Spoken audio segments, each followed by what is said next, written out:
Et au-delà de cette bataille des œufs et des labels, on vient de le voir, un autre acteur est en train de bouleverser le monde des supermarchés. Il invente une nouvelle façon de mettre en relation producteurs et consommateurs. Il s'agit de la ruche qui dit oui, une start-up devenue millionnaire en seulement quelques années. Elle compte des dizaines de milliers d'utilisateurs. Elle organise de grands marchés partout en France. Son modèle s'exporte même désormais à l'étranger. Elle bouleverse le monde des supermarchés. Alors sur le papier, tout le monde est gagnant, mais en coulisses, certains dénoncent une ubérisation de l'agriculture. Qu'en est-il vraiment? Que valent ces produits, ces tarifs? L'enquête est signée Guillaume Cahour. À Nice, sur ce parking en bordure de la ville, alors betterave cuite, Philippe Audat installe son stand, une semaine sur deux. Épinards 1 kilo. Contrairement aux apparences, nous ne sommes pas sur un marché ordinaire. Cet agriculteur ne vend que les produits qu'il cultive, pas très loin d'ici, et uniquement de saison.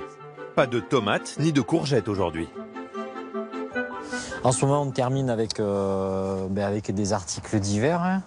On a les salades frisées, ensuite les choux-fleurs, bien sûr, la blette côte large de Nice. Après, on fait aussi les blettes multicolores. Maëlle travaille dans les ressources humaines. C'est la deuxième fois qu'elle achète les légumes de Philippe.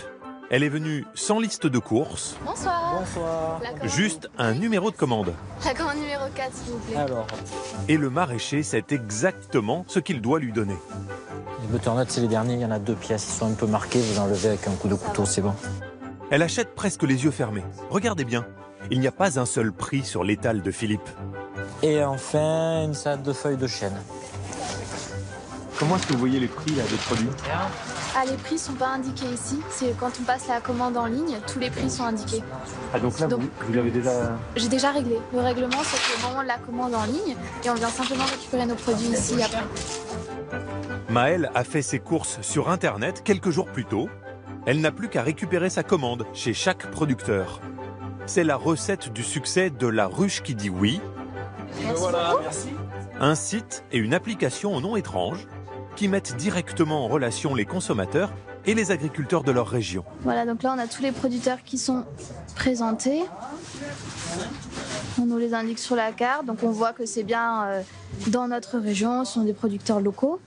C'est beaucoup plus convivial, beaucoup plus familial que sur les grandes surfaces ou sur des marchés, puis c'est pas la même qualité de produit. Du pain, des légumes, des œufs et du canard. En quelques minutes, Maëlle fait la tournée de 5 fermes et l'essentiel de ses courses pour une semaine. Alors là, vous en avez eu pour combien alors? Donc là, aujourd'hui, j'en ai eu pour 27 €. Par exemple, j'ai acheté 1 kg de carottes anciennes. Pour 1 kg de carottes anciennes, j'en ai eu pour 2,60 €. Pareil, pour une salade, j'ai une belle salade qui m'a coûté 1 €. Et puis, c'est pas plus cher que dans un supermarché ou dans une grande surface. C'est vraiment très intéressant. Du terroir, du goût et de la qualité sans se ruiner. Comme Maëlle, ils sont déjà 130 000 Français clients de ce géant des circuits courts. Ils permettent aux consommateurs d'acheter sur Internet parmi des centaines de produits garantis made in local et de les récupérer près de chez eux. Après Blablacar dans le transport et Airbnb dans l'hôtellerie, ce site de consommation collaborative réussit à concurrencer les supermarchés. 1300 points de distribution, sans aucun magasin ni caissière. Mais pour les agriculteurs, ce système est-il aussi rentable que l'entreprise le promet? Financé notamment par Xavier Niel et Marc Simoncini, les fondateurs de Free et Mythique, la start-up est-elle l'avenir de l'agriculture française? Ce n'est pas dans les champs, mais en plein Paris, près de la Bastille, que s'est installée l'entreprise, au fond de cette impasse. Une start-up avec son armée de développeurs, des lignes de codes incompréhensibles, 130 salariés et un jeune patron de 34 ans, Marc-David Choukroun. Un look passe-partout qui cache en réalité une grande ambition, née en 2011. Là, c'est la première distribution de la ruche. C'est très artisanal, hein. Il y a peut-être une dizaine de paniers. La première ruche a été créée sur une simple table de jardin à Toulouse. À l'époque, une poignée de clients mis en relation avec les agriculteurs des environs, au maximum 250 km. On a monté ce projet avec la volonté de faire en sorte que les circuits courts changent d'échelle. Donc on espérait quand même de faire quelque chose qui marche et qui se développe. Dès le départ, il a l'idée de prélever une commission de 8,35% sur chaque vente pour la mise en relation, un peu comme Uber et Airbnb. L'idée séduit des investisseurs, la petite start-up conquiert la France. Pour symboliser son développement fulgurant, il a fait fabriquer ses cartes en plexiglas. Il y en a beaucoup des ruches, donc il faut les porter. Une par année. Une poignée de ruches en 2011, et puis 2012, centaines de ruches. accélération en 2013 et 2014.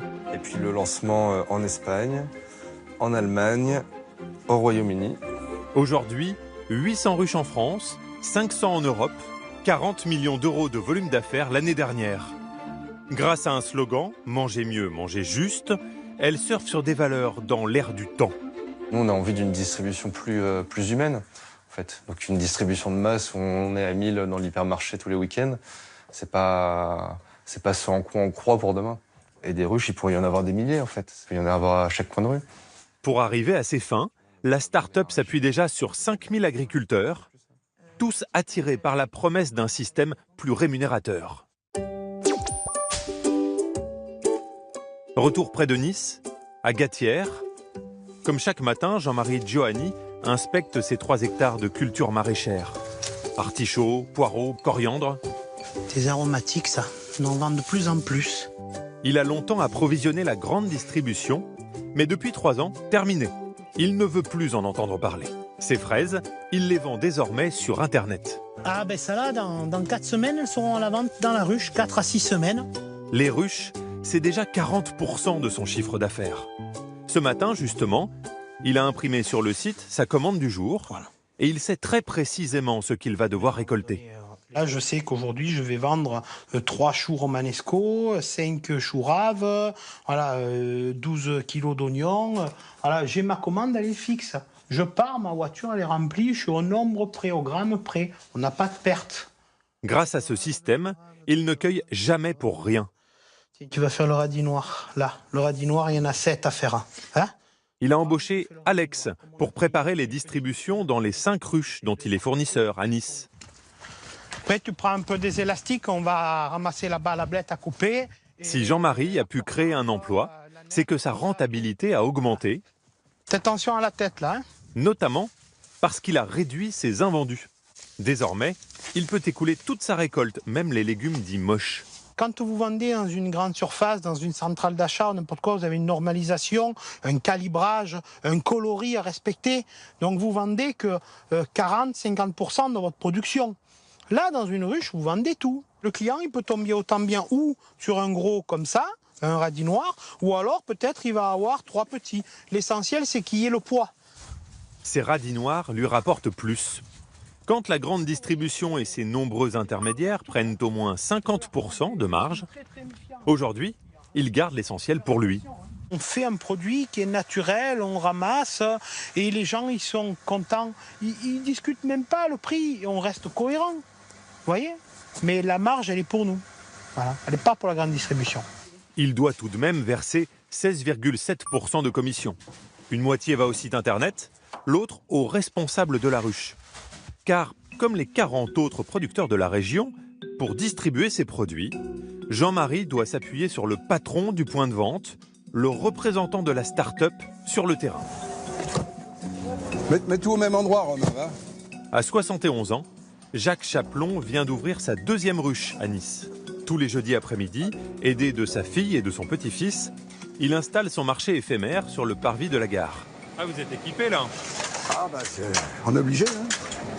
C'est la ruche qui dit oui qui vous l'a offert? Ah oui, pensez donc. Rien du tout, c'est pas la ruche, c'est nous-mêmes, oui. Ça coûte cher? Ça vaut 800 €. S'il paye de sa poche, c'est qu'il n'est pas salarié de l'entreprise, mais auto-entrepreneur. Sa rémunération, c'est la commission de 8,35% sur 14 000 € de vente par mois. Soit 1 200 € de revenus, mais il doit tout financer. Et ça sert aussi à acheter du matériel, ça sert à faire tourner la boutique, ça sert à payer l'autoroute quand on va chez un producteur à 150 km d'ici. Ça sert à tout ça finalement. Il vous en reste un peu au bout? Pas grand-chose. Et on le réinvestit de toute façon. Voilà. Selon lui, 400 € qui complètent sa retraite pour 40 heures de travail par mois. Pour l'aider, Jacques s'appuie sur les producteurs. Bon, alors je te laisse faire. Comme Jean-Marie, qui consacre une demi-journée à distribuer lui-même les produits. Et c'est ainsi dans tous les points de retrait. Ça va au fond, ça? Le poireau, Le brocoli, j'en ai mis 2. Mais le succès d'une ruche repose aussi sur la diversité des produits. Alors, il faut sans cesse partir à la recherche de nouveaux producteurs. Je crois qu'on va un peu monter dans la colline. Chaque candidat doit se plier à une visite de son exploitation. Car Jacques a déjà évincé des grossistes qui se faisaient passer pour des agriculteurs locaux. Je vérifie qu'il y a une exploitation, c'est-à-dire que vous avez des gens qui peuvent s'inscrire dans les services agricoles et puis vous arrivez, il y a un jardin de 1500 mètres carrés et ils vous promettent de vous faire des productions à n'en plus finir. Donc ça, c'est parce qu'on cherche des gens avec une véritable installation, avec une structure, c'est pour ça qu'on les visite sur le terrain. Chez Henri de Repas, qui lui propose de l'huile d'olive, il vérifie immédiatement la taille de l'exploitation. Qu'est-ce que vous avez comme surface là? Ici, on a en tout 6 hectares nets. Ah ouais, quand même, ouais. Dont pratiquement 5 en olivier, en oliviculture, et le reste c'est en maraîchage et tout en bio. Jacques est rassuré, il y a ici 1100 oliviers, tout en bio. C'est un bon point, même si la start-up n'impose pas ce critère. Et par exemple, un olivier comme ça, il a quel âge? Bah écoutez, Qu'est-ce qu'on pourrait dire là? Sur le cadastre, 150 ans. Ouais, quand même, 150 ans. Ouais. Ouais. Mais pas question pour lui de travailler avec des agriculteurs qui abusent des pesticides ou qui se compromettent avec ce qu'il considère comme son ennemi, les supermarchés. Ma démarche première dans la ruche, c'est justement de, entre guillemets, combattre à ma toute petite échelle ce que je peux faire par rapport à la grande distribution, parce que je trouve qu'il y a beaucoup trop d'abus dans les produits qu'on nous sert et qu'on nous propose. Et un producteur qui vend ses produits dans la grande distrie, est-ce que c'est éliminatoire pour vous? C'est pas dans ma démarche, et moi je me refuse à ça aujourd'hui. Pourquoi? Pourquoi? Parce que je pense que quelqu'un qui a l'esprit central d'achat, il n'a pas l'esprit paysan, et moi j'aime bien un peu l'esprit paysan. L'exploitation est conforme à ces critères. Reste à choisir les produits qui seront mis en vente.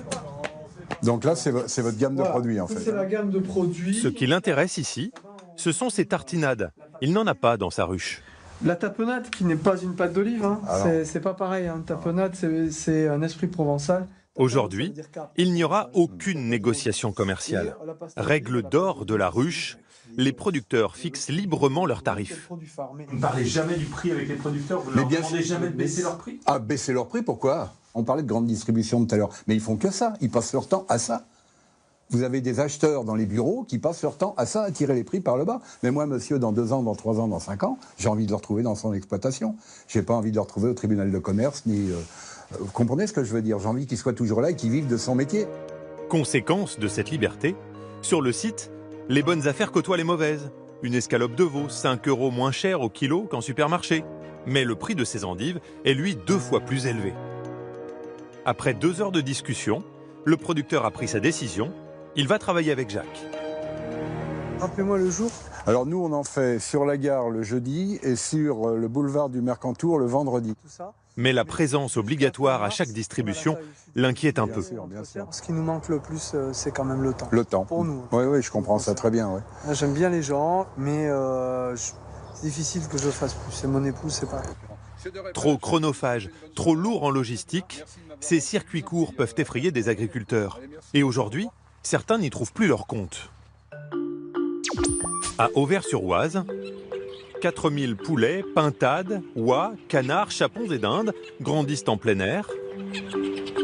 Ah bah tu me donnes je vais prendre la caisse de cuisse, moi ça me va. Avant de finir dans l'atelier de découpe de Philippe Brard, puis dans les assiettes des clients de la ruche qui dit oui.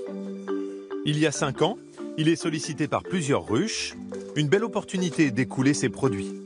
Alors, il décide d'investir 7000 € dans cette machine pour mettre ses produits sous vide. En fait, on vient retirer l'air du sachet. Et ensuite, une fois que c'est fait, on soude le sachet. Ce qui permet de conserver la viande plus longtemps. C'est-à-dire qu'à la place de pouvoir la garder qu'entre 3 et 4 jours, on peut arriver à la conserver 10 jours. À l'époque, il embauche même un employé pour livrer sa viande, ses pommes et ses œufs. Mais aujourd'hui, problème, il a bien du mal à rentabiliser ses investissements. Alors, ça, c'est... Donc il va commencer sûrement dans le 16e pour aller sur le secteur de Vincennes et pour finir à Levallois. où il restera distribué et ensuite il rentrera ici, quoi. Son livreur va passer toute la journée en tournée pour seulement 3 ruches. C'est le temps sur la route, c'est le temps de déposer les produits, c'est le temps de repartir à une autruche, de redéposer et ensuite de rester en distribution. Et beaucoup sont toutes petites. Elles génèrent trop peu de commandes et un chiffre d'affaires insuffisant pour amortir ses coûts. Là, on est à 58,60 €. Là, on est à 284,95 €. Et puis là, on est à 335,40 €. 680 € dont il faut déduire la commission du site. Et c'est rentable à partir de combien? Pour moi, entre 7 et 800. En dessous, là, vous perdez de l'argent. Sur la journée, en dessous, oui, on perd de l'argent. Ça vaut pas le coup de partir sur la route. Alors, pour gagner plus, Philippe Brard se détourne de la ruche au profit d'un autre circuit court. Depuis 3 ans, un distributeur automatique lui permet de garder tous les bénéfices, rien que pour lui. Pour conserver ses producteurs, la ruche qui dit oui teste donc un nouveau concept, inspiré cette fois de la grande distribution. Placée sur une ancienne station-service, à Roubaix, cette ruche est l'une des plus rentables de France. Tous les jeudis soirs, elle se transforme en drive, comme ceux des supermarchés. Ici, il n'y a pas 20 stands, il n'y en a qu'un, celui d'Éric Lesage, le responsable. Les producteurs, comme Élise, n'ont qu'à déposer leurs marchandises dans les sacs de chaque client, surnommés les abeilles. Donc là, je cherche l'abeille numéro 9. Et elle est là. Le drive évite aux agriculteurs de rester sur place et de perdre du temps.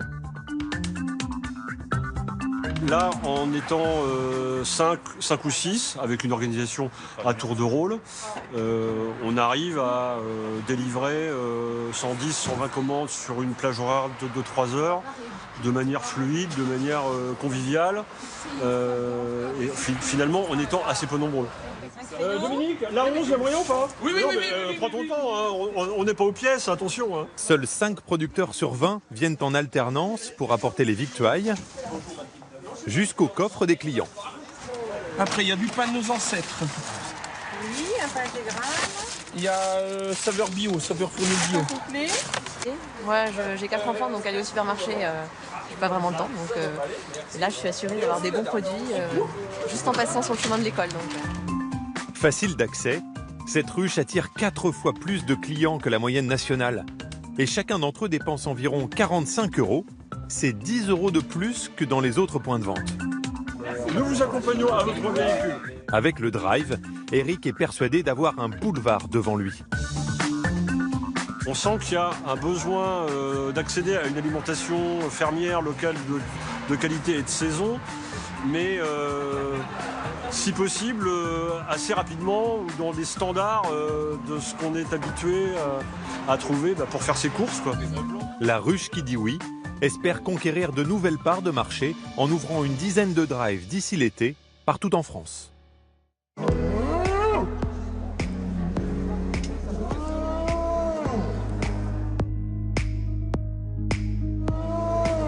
Je crois qu'il m'aime bien. Mais il n'a pas l'air commode, il m'aime bien de loin. Lui aussi. Voilà pour ce grand reportage et cette enquête. Vous voyez que la filière agricole n'arrête pas de se réinventer. C'est la fin de ce nouveau numéro de Tout compte fait. Merci pour votre fidélité. On se retrouve très vite sur France 2 évidemment. Et d'ici là, n'oubliez pas, restez curieux. Bye bye.